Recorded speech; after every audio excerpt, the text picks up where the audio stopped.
Ico abakristo batandukaniye n'abakozi b'Imana. But the Christians are different from the servant of God. Ico abakristo batandukaniye ko n'abakozi b'Imana. But Christians differ from servant of God. Abakozi b'Imana n'abantu kanaka. Servant of God are certain Bagirwa people. ibintu bakabishira mu ngiro. Are taught things and they practice it. Abakristo benshi n'abantu kanaka. A lot of Christians certain people Bagirwa ibintu bakabifata nk'inkuru cyangwa igipindi. are taught things but they consider it like a story. Ishigwa mu ngiro y'ivyo tubwirwa. The practicing of what we are taught. Ishigwa mu ngiro y'ivyo tubwirwa. The practicing of what we are taught. Biriza bino bintu. Hariho ukuntu ibintu bikwiye gukogwa. Kuko hariho ukuntu bagendesha imodoka. Utabikoze imodoka ntiva hasi. Gari haitoki chini. Hariho ukuntu bademara imodoka. Kuna jinsi wanademare gari. Utabikoze Kama huyafanya imodoka hivyo, ntidemara. gari haidemare. Bisigura ngo Inamaanisha gukora igihushane kufanya utofauti n'ibisanzwe na bikogwa yale ambayo yanapaswa kufanyika nukutagira aho ni uja. kutokuwa na kwenye unaenda. Ukoze ibihushane n'ukuntu barimo umuceri If you do the contrast of how they farm the nta na rice, kimwe uzokwimbura. there is nothing you're going to reap.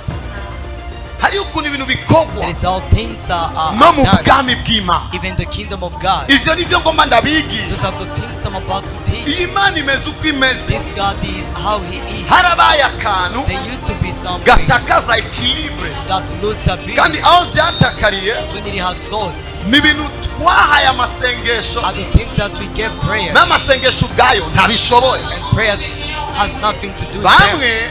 For some, yari kuba ari umuntu avyigishije if it would be a person who teaches, atizera ibitangaza who doesn't believe in wari kumenya ko miracles, ndiko ndapiga you ibitangaza. know I'm contradicting the Ndiko miracle. ndabivuga I'm speaking nk'umuntu about yizera them. ibitangaza As by'uburyo a person bwose. who believes in all kinds of miracles. Ibitangaza Miracles. nico gituma ari ibitangaza. Therefore, are Ni ibintu miracles. biba bitari bikwiye kuba. Are the things happen they were not supposed to be. Ibitangaza Miracles. ni ibintu biba bitari bikwiye Are the kuba. things that happen we're not supposed to be. None ubona isi Now, if you see the ibintu world, byose vyocika ibitangaza. everything should become miracles. Isi kisambuka. The world gonna Nico be gituma broken bitaba down. kuri bose. Therefore, it doesn't happen to all. Hama And then, nk'umuntu yizera as a person who believes yuko Imana that the Lord ishoboye konona amaprotoko. is able to harm Abantu protocols, benshi so many people bamatanya protocol they connect na protocol principle. and God principles. is the protocol breaker. Imana Imana ishoboye gusambura amaprotocol. Is a protocol break. Ishoboye guhitamo umuzamu He can choose the Mordecai guard, Mordecai. ikamushira hejuru. He lift him up. Iyo ni kumenagura protocol. This is to break protocol. Ariko si principle. But it's not principle. Principle ni ikintu kanaka Principle is something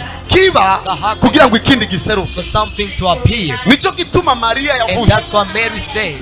bizongendera gute How shall it happen to me? je ntaramenya umugabo I've never known about her. kuko Maria yarabizi Because Mary knew yuko it. bidashoboka It is yuko impossible asama to conceive atarahura n'umugabo. without sleeping with a Suko man. Imana itakoze igitangaza kwa Not Maria because God did not perform miracle of kugira Mary ngo Yesu avuke. for Jesus to be given Ariko uri birth. ngaha But if you are here, wewe you usengeye ko ukeneye ikibondo, pray you need a child. gaca ndagusengera Then I pray for you. ugaca ugenda Uganda, And then you go to umugabo ari Uganda country. Tanzania, A husband is ukarindira Tanzania. ikibondo. You're waiting for a child. Ivyo ijambo ryarekuwe Indeed, the word was released. ariko hariyo ukuntu ibintu bigenda. But there is how things are done. Tubandanye cange nabareke. Can I continue now? Haleluya. Praise the Lord.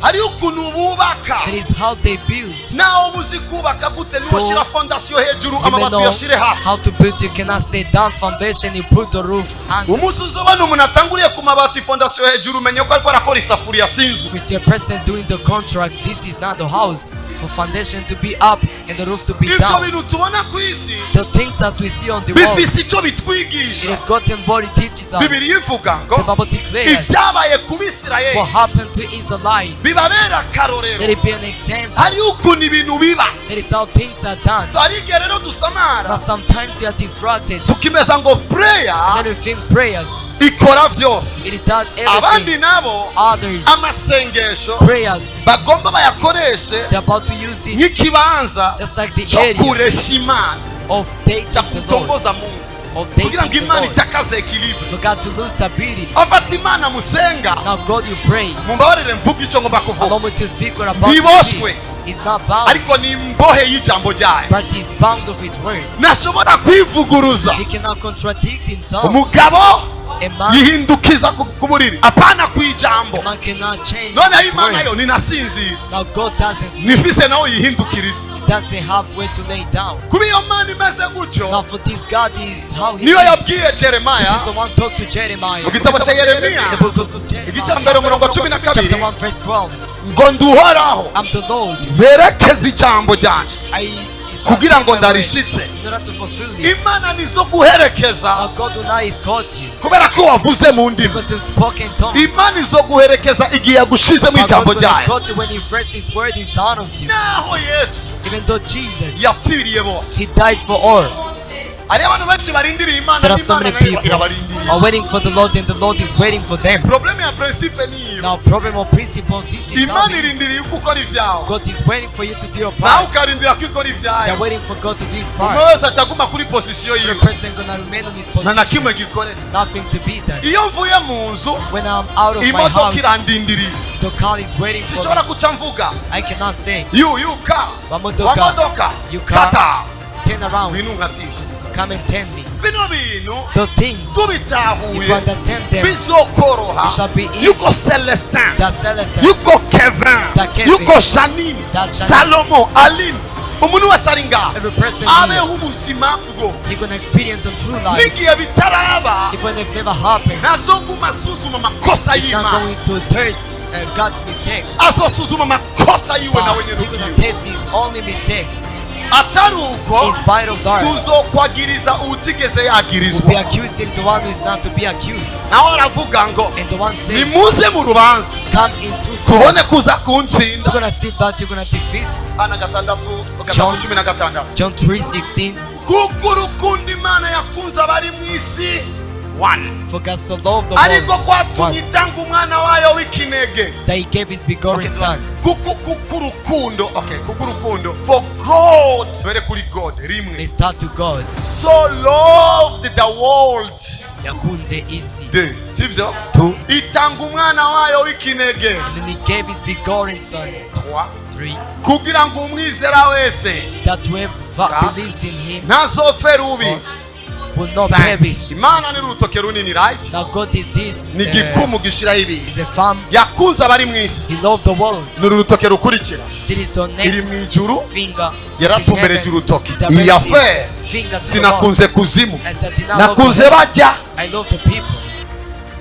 ni urutoke rwa kabiri, It is the second itanga finger. umwana wayo. He gave His begotten Son. ni urutoke rurerure kuko ni affaire ikomeye, It is the longest finger because this is a kugira great ngo issue. umwizera wese. For anyone who believes, ni urutoke rwa mariage. it is the wedding finger. ibaze Now think, ntazopfe rubi.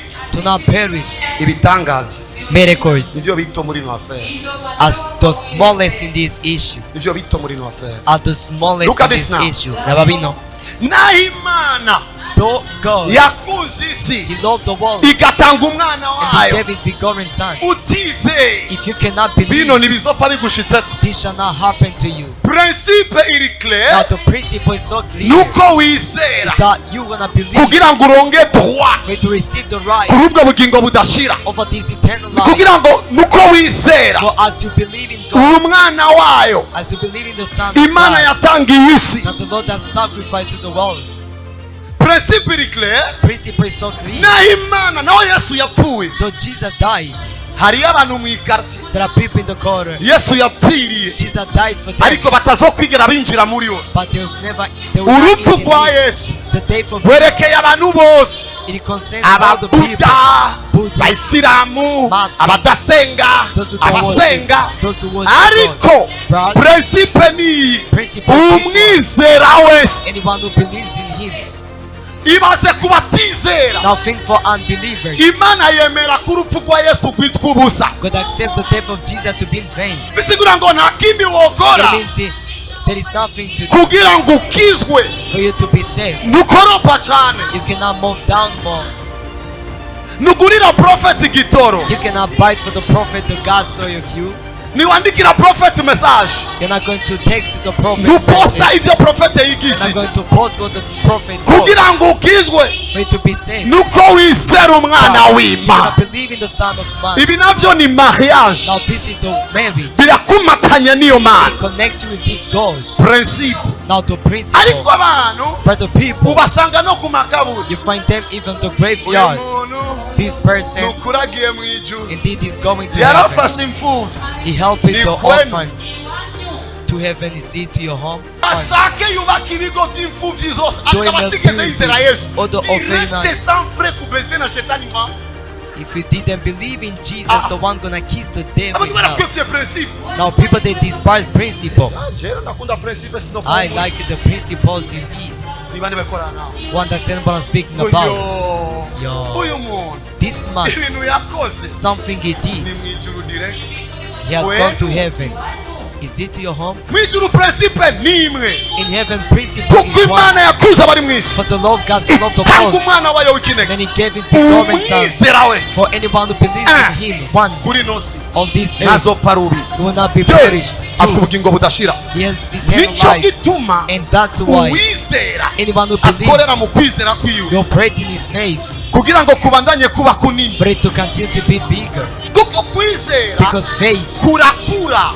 it grows. Yesu avuga ngo Now Jesus says, niwagira ukwizera if you're gonna have a faith kungana n'agatete kasina, equal to mustard seed, ushoboye kubwira umusozi you're gonna talk to the kenda. mountain, go away. Abantu benshi Now so many people, bibasa ko gatete they think that's ntibamenye seed. ivyo yavuze. They've never known what he said. Agatete bagateye When they nico giti So ca mbere kinini, nico the gituma greatest Yesu avuga Therefore Jesus mw'abantu says, b'ukwizera guke. you people with less. Yesu akavuga sinigeze mbona umuntu afise ukwizera kunini nk'uku, bisigura ngo Jesus. It means hariho what? ukwizera, hariho mwe, hariho one. na plus. Asangwa rero Now if then ukwizera faith niko kwatumye that were made nemererwa kutazopfa rubi, to be accepted to not perish, kugira ngo in order muri buno that buzima in this life nshobore kuroranirwa I cyane, may be favored, nuko nkura mu kwizera cyane. I'm gonna grow up in Bibiri faith. ivuga mu gitabo cy'abaroma Bible says in the book of Romans, ngo umuntu wese avugishwa uko ukwizera kwe kungana. every person prophesy in according to his faith. Nous prophétisons à proportion de notre foi. Si nous avons une foi extraordinaire, nous prophétisons d'une manière extraordinaire. Nimba dufise ukwizera kunini tuvugishwa ibirenze. Niyo principe That that principle, kutabimenya, to not know it, umuntu atangiye a kuvugishwa person start prophesying, aca agenda ku musozi you're gonna go to the kaya mountain, mapago temaya Pray, utakuya na maimbu akana kubwira you're gonna come back with kugira ngo 10 kuvugishwa mosquitoes. kwawe kuduge For your prophesying to raise up, nukugira ukwizera he gukwiye, asks you to have enough kugira ngo faith in you. ukwizera gukwiye. For the faith to Abaroma grow. 10:17 Romans 10, ukwizera 17, kuzanana no faith kumva, comes from hearing, ukumva ijambo rya Kristo, hearing Christ's word. ucurondera kumenya You're ijambo, gonna seek to know the word, ucutuga mu kuvugisha. and then you're gonna send in prophesying Abantu to be benshi pumping. ngaha nobabwira So nti many people should kugira ngo speak to them. muvugishwe For you to prophesy, mugende mwinjize imitwe he mwitanganyika asks you to send ku your head to mugoroba, Tanganyika Lake in the mwese nza evening. kubasangayo. All of you, I'm gonna find you there. Watu wafika mnapenda mateso, But you like troubles. ku buryo naho ndiko ndavuga ngo Even buseke at no the gusoma point ijambo I'm speaking, the secret is to read uzosubira God's kumara word. ukwezi udasoma ijambo. I'm gonna spend 1 month without reading the word. Who understands? Iyo ukoresheje formule itariyo When you use the wrong formula, uronka solution itariyo. you're gonna get Andika. wrong results. Ukoresheje But if you use formule itariyo the wrong formula, uronka solution itariyo. You- Ngoma ndabaye ama verset biblique I'm about to give you a biblical verses. You're gonna be surprised. Okay. Babwiye Keve genda Uvira. They talk to Kevin, go to Aciye yatse Ville, imodoka. and then Aduze Bugarama. he drives to Uca Bugarama. mu nzira itariyo ugaserukira mu gisagara kitariyo. You pass by the wrong way, you're gonna get the Naho wrong vyoshika village. ugashika muri ico gisagara So it ushika may warusha. happen as you reach in that village, you're gonna get there getting Let me show you tired. some things. Reka Come, ndabere my iki son. kintu. Ingo mungu wanje, Come. Ingo, just come. Ihagarare hajya. You just stand there. Ihagarare hajya hepfo kuri You bar. stand there. To the Ihagarare speaker, just stand there. hajya. So now Rero, uyu ni Kigali. this Sivyo? one is Huh? Kigali. Uyu ni Bukavu. This one is Bukavu Right? place, right? Kevin Now Kevin, genda go to Bukavu. is easy, and Kevin Kevin za goes kwazosha. on this direction. I approve you're gonna Ari. reach, but azobanza ashike ngaha. he shall ask him to reach here. wabonye ukuntu banazunguruka You see how he surrounds. abantu kanaka barabwiwe Now so many people were told, ugomba gushikama wizera Imana if you want to be strengthened, just believe in ugomba God. intsinzi wizera umuvugisho If you need victory, just have ariko faith in the baguma bizera prophet. Imana no mu ntsinzi But they continue to believe in God even in the victory. Imana izo banzizunguruke ku muvugisho Now God Reka gonna tureke. surround. mugende mwicare Have your seats. tubandanye canke tureke gato Let us continue as we wait. ndabayandi masekret canke Can I give you other secrets? I'm gonna leave it. mwibuke Remember, nabwiye Imana imbwire mvuge I talked to ivyankoreye God to speak the first ones. amen Amen. amen Praise God. amen tugende mu maprincipe atatu Let's go to 3 principles. Write down kunesha shetani to defeat the enemy, the devil. nta n'umwe adakeneye kunesha shetani Nobody else who doesn't desire, kuko niyo ntambara dufise because this is the battle with us. kandi shetani mwarumvise ivyiwe And you heard about the devils. yabwiye Imana He talked to ngo God. nariko ndazunguruka I've been surrounding kw'isi on the earth. yariko arazunguruka kw'isi He has been n'ubu surrounded, aracazunguruka and he is still. bisigura ngo twese tukeneye It kumunesha means all of us, we want to defeat. benshi baribesha So many people, they lie bibaza ko themselves. bazomunesha mu They masengesho think they're gonna defeat him in prayers. canke ngo bazomunesha muri And jene they're gonna defeat him in amaze imisi fasting. adafungura nawe nyene He spent time himself without eating. igihe shetani yagendeye yesu Now when the devil visited Jesus, akamubwira ngo he talked to andika him. matayo kane kuva murongo wa Right. mbere kugeza ku cumi na rimwe buno yesu aduganwa na mpemu yera mu bugaragwa ngo ageragezwe n'umugwanizi ninde yatwaye yesu kugeragezwa Who lift up Jesus to be tempted? no ni mpemu yera niyo probleme y'abantu No, bafise it's the Holy Spirit. yesu This is the ajanwa problem na with him. mpemu yera mu bugaragwa kugira ngo Jesus was ageragezwe led by the Holy Spirit in the wilderness not to be tempted. niyo ngorane tugira y'abana b'ubu Now this is current iyo yujujwe mpemu of the yera children when are filled yibaza by the ko Holy acagenda Spirit. muri pale He thinks he's gonna go to uwengeje Paris kuzuzwa mpemu yera after being filled in the Holy Spirit. urungikwa kugeragezwa kugira ngo barabe ko ushoboye gutena niwarengana that's the bible You are sent to try to maintain. that's a big problem abantu You barakwevye know, when bible people yesu agicuzura mpemu yera when Jesus after getting yaciye filled acishwa mu bugaragwa with the Holy Spirit in mu the wilderness, bugaragwa si habi in the wilderness not ni bad mwebwe place. muhita habi It is only called ariko bad. dubayi n'ubugaragwa But bwahindutse igisagara Dubai, it is made of desert bird. It is a great city. abakristo babwiye ubugaragwa umengo niyo mabi yose no mu We talk to the bugaragwa ni Christian kapasite zo wilderness, kubaho something ahantu bad. batarima ariko ukizera imana ko ishoboye kurekura manu ahantu hatari amazi ukizera imana ko yokura amazi ku gitandara mu bugaragwa ni terrain d'exercice de la foi cyangwa umukristo wese ari mu kabazo And then he preached in a problem, then he say, I'm in the wilderness. umukristo yiyisi umurungika mu bugaragwa akahindura igisagara You send him to the wilderness to change it into city. yesu kristo Now Jesus Christ, atwagwa mu bugaragwa he was led by the kubera Holy ko Spirit shetani yarabizi because the devil knows yuko yesu kristo that Jesus Christ, adakangwa n'inzara mu bugaragwa he cannot be disturbed by the angel. ashoboye guhindura amabuye umukate He may turn bread into, nicyo gituma yamubwiye he may turn stone nimba uri into bread. umwana w'imana Therefore he told him, "You are hindura the son n'amabuye of man." umukate And turn yesu these niwe stones yavyanse into bread. Only kuko Jesus yabibwiwe na will do it. shetani Because jewe he told by the ndavyemerewe devil, kuko I ndabikora aho approve nshakira because I do it as I need it. yesu niwe yavyanse Only Jesus kuko refused it yarungitswe na shetani because he was sent by the umwana w'imana mu bugaragwa Son of God in the arashobora wilderness. kurya manu He's able to eat satani man. n'est pas un fou Satan is arazi ko Satan. igihe musa yari mu That's bugaragwa when Moses was in the wilderness. niho bariye manu umukate wa boulangerie Therefore they shediye eat a great special manna, a bread of God. ni mu bugaragwa It is in the wilderness. bariye boulangerie shediye so shetani yarabizi uyu yesu mu bugaragwa This Jesus in the arashobora wilderness gukora imikate is able to reka ndamwitange make the bread. ndamubwira abikore Let me anticipate yesu what I ntiyase need to gukora do. umukate Jesus doesn't preach. yanse gukorera shetani yanse the kuyoboka shetani He did not want to obey the devil. nimubuka ko igihe bamubwiye ngo He remembers they told numva him, uri umwana w'imana twereke if you're igitangaza a son of man, just show us a miracle you do. yari kugikora He could do it, yanse kuyoboka abafarisayo but he did not want to answer the Pharisees. acavuga nta kindi kiresi cya Then he yona say, there is nothing except people ariko Jonas. munandika kuri message Sometimes a person nimba uri writes a umuvugishwa message. mvugishwako If you're a prophet, just prophesy toto on wa me, shetani devil's son. databiri juna nituma we Can I prophesy because you, abantu benshi bakwiye mu mitego there are people they fall into dukora trouble. ikintu kubera ko imana igishaka We do something because God shira wants ibiganza it. hejuru Lift up your vuga ngo hands. forumire ndiko ndazaci Say, I'm receiving Manda. formulas. Can I continue? so tugende rero ndakwereka ukuntu banesha shetani Let us go as I'm going to teach how to defeat the devil. amaze iminsi 40 n'amajoro 40 yisonzesheje abona gusonza amaze iminsi 40 After spending 40 days n'amajoro 40 and 40 nights yisonzesheje fasted, abona gusonza he shetani got niyase ku munsi w'icumi devil did not. Yesu ni yarashonje kandi uwo munsi wa 40 niwo wanyu ukagenda mu masengesho ya 50 jours You go to the prayer for 50 ugashikana days. 30 utarasonza And then you reach 30 bandanye without getting ugashikana hungry. 8 washonje Continue. If you reach chumbisha 9, ubugari. just leave it as you eat. You are killing yourself. People, they are dying for no reason. And ko barapfata mpamvu. Ndabizi ko mubibaza ko nachanganikiwe. Maybe you think I was confused. Ageze ku munsi wa 40 niwe When he yashonje. has reached to 40 days, they got hungry. Soma neza yararengeje umunsi yashonje. Read well, he didn't go beyond. Tugiye mapenda kufa. Hari When you say umugabo I'm gonna die, yapfuye. there is the man who Ngo ari muri died. 70 jours ntiyayipfiriyemo. He's in 70s. Yarapfuye. The one died. Yaragajeje 70. He tried to. Amaze gusonza. After getting Yesu hungry, amaze gusonza. Jesus after Ka getting 40 hungry, yabayeho. there was no 41 days. Ni 40 umunsi wa 40 abonye gusonza uwo munsi nyene.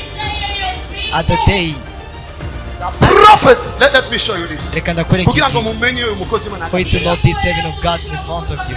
Dugitangura iglise yari. As we started the church there, Nagiye Tanzania. I went to Salomo Tanzania. ndabwira zanira amazi. I talked to someone, gave me water. He gave me Ndabwira King's ndayigenda. water. Let's say I move with Ariko it, nizera ko nzoyigaruka. but I believe I'm gonna Yo return kitu it back. I Mara return back. 7 jours. I spent 7 days Ndafungura ntani. without eating, without drinking. Do not eager me. Do not imitate me. Usinifuatilie. Do not imitate me. Let me help you. And then Ndagaruka. I returned Kora back. program. We did a Sasa program. reka nongere iyindi Then I said, let me multiply. nisonzesha kugeza ku At the mugoroba. 2 days I fasted. Saa 9 z'ijoro. Numva At umutima 3 ugomba kusohoka. p.m. I felt my heart was to Muri be 6 broken. sinashonje. In Umwe 7, urananiwe. Adamu yari mu kindi cyumba. my mom, my wife was in another room, and then I went. Amaki. Tafuta mbio chakula. Narariye saa 9 z'ijoro. Kuko Yesu abonye ko ashonje niyo bandanije chakuli uya mu ujuru. When Jesus got hungry, yes, he couldn't continue. He went to eat.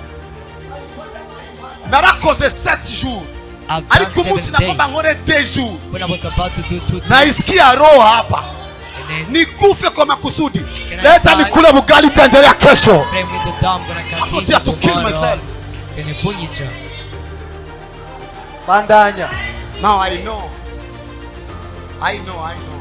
Dabizi. Nicho gituma ari abantu bakora 40 inshuro zitatu nibaronge solution. And that's why people they do fasting of 40 days, Kuko 40 Imana days, 40 ibafata days nk'abiyahura. with no answers, because God consider them like the people commit suicide. Uzuge ngo nahevye jene, uzugerageze jene nkora. Come and try the Nakubwiye fasting ko ndiko that I do. ndakwigisha ku bw'inyungu ya I told principe you, du ciel. I'm teaching you in accordance to the divine Abandi formulas. bantu mbabarira nabo. Other people forgive me now. Wagombagire 40 ya Eliya. It's about to make 40 days Eliya of yaragize Elijah. Did Eliya yari Elijah? imfungurwa ashoboye gukomerana nazo. Fast. Eliya nigeze yishonje saa 40 jours. He didn't fast for 40 days.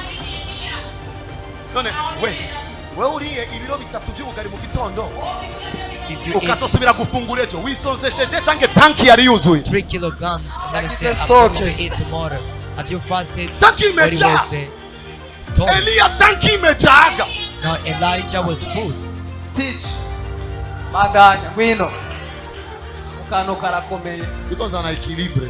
I'm bringing I stability. believe in miracle man. Ndija mu mafaranga y'ibitangaza. Ariko na mandungi kabantu kuja gukora. But I send people to work. Ndakunda equilibre.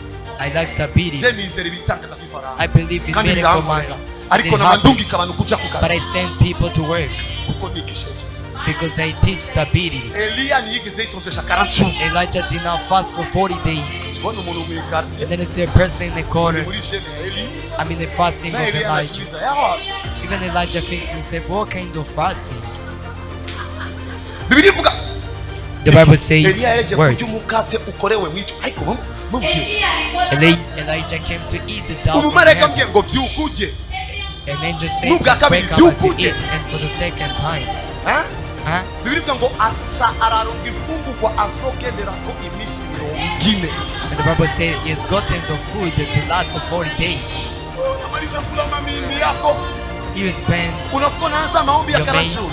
and then you start 40 Hayo days ni of ya prayer. Eliya. Is it for Elijah or yours? Ngwino.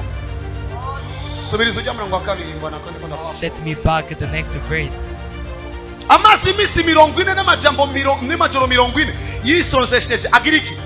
abona fasting. gusonza Then he kuri 39 got ntiyarashonje on 39, it na was shetani vain. ntiyamugerageje atarasonza kuko yarazi ko agihaze. Even the devil did not tempt him before getting hungry because he knew he gusa still feed them. mukazobonera aho yesu yarengeje 40. When you see where Jesus made the 41 days, ninasonza zoca ndenza kumwe, ninasonza nzojya. if I'm gonna get hungry, I will be eating. sindagira ako kantu.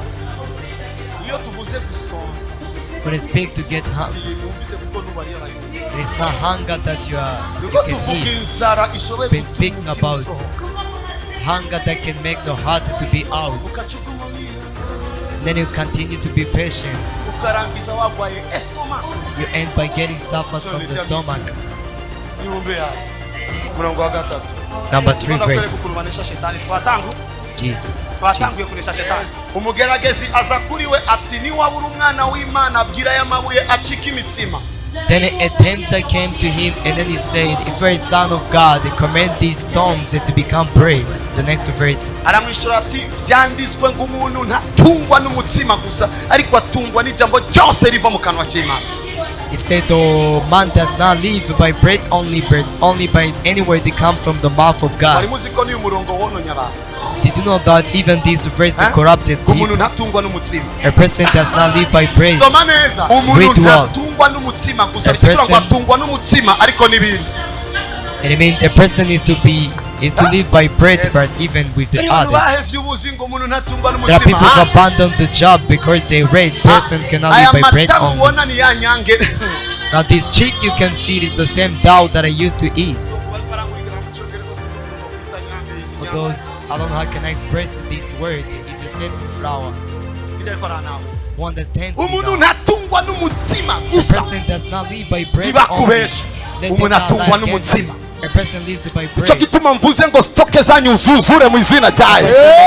Amen. Be full in Linda Jesus' ntatungwa name. n'umutsima ngaho. Who cannot be, Bavuga umuntu who cannot live ntatungwa by bread n'umutsima only. gusa. But they say not only by the bread Umutsima nawo only. uboneka ku ifaranga. A bread appears only by money. Ifaranga naryo bararikorera. And we have to work for money. Umuntu acagenda akiyugarana ngo When a person closes Jambo himself, jema he says, nalivuga. the word says, umuntu ntatungwa a person n'umutsima. does not live by We. bread only. You. Ejo kwa tutanganya wewe peke umeyala mabugari sio mbona nasema mbele ya watu. Without against us, you've eaten yesterday, therefore you're standing before people. Mumvise Yesu yishura iki Did you shetani. hear what Jesus replied to Amwishura the devil? ijambo ryanditswe. Shetani aneshwa n'ijambo ni formi ni But the one principle. is to be defeated by only the word of God. Shetani This is a ntashobora no principle. kwiruka kubera ko wahamagaye Imana. The devil cannot even run away because you invoked God.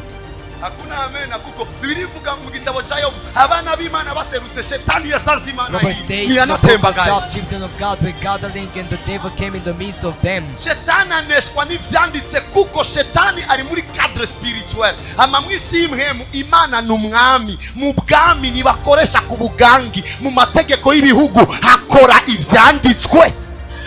Now the devil is to be defeated by the laws which are set because Utazaniye shetani ivyanditswe arari wawe. if you cannot bring to the devil the scriptures, he's gonna lie to you. Reka ndakwereka ukuntu abadayimoni bari bazi ivyanditswe. Let me show demon they knew the scriptures. Kugeza aho basaba Yesu ingurube abaha 2,000 wo umaze imyaka usaba ukuguru kw'ingurube naraguha na brochette zibiri zo kuri 11. Ndakwereka ukuntu bari bazi principe. Baramubwira ngo uje kuduhona hataragera. They talked to him, you are coming to harm us, but this is not Baramubwira our real time. ivyanditswe. They Mu talked to byo him wavuze the wewe scriptures. ntiharagera What you say. kudukubita.